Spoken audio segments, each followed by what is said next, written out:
उष्ट्रासन।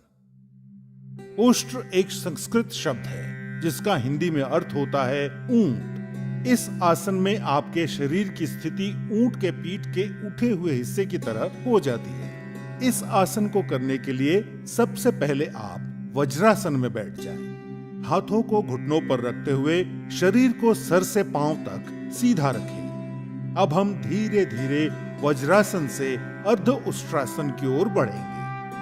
इसके लिए सबसे पहले आप आहिस्ता से घुटनों के बल खड़े हो जाएं। अब अपने दोनों हाथों को कमर पर इस प्रकार रखें कि आपकी उंगलियां जमीन की ओर हों। ध्यान रखें कि आपकी कोहनी एवं कंधे समानांतर हों और आपकी जांघें जमीन से बराबर 90 डिग्री पर हों। अब धीरे धीरे सांस अंदर लेते हुए अपनी रीढ़ के निचले हिस्से की ओर से पीछे की ओर झुकें। सर को इतना झुकाएं कि आपको आपकी गर्दन की मांसपेशियों पर खिंचाव महसूस हो। इस आसन को अर्ध उष्ट्रासन कहते हैं। अब हम अर्ध उष्ट्रासन से उष्ट्रासन की ओर बढ़ेंगे, जिसके लिए धीरे धीरे सांस बाहर छोड़ते हुए दाहिने हाथ से दाहिनी एड़ी और बाएं हाथ से बाईं एड़ी को पकड़े। ध्यान रखें कि पीछे झुकते समय गर्दन को झटका ना लगे।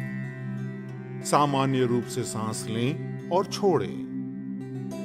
इस स्थिति में 10 से 30 सेकंड तक रहें। उष्ट्रासन से पीठ और गर्दन की मांसपेशियां मजबूत होती है।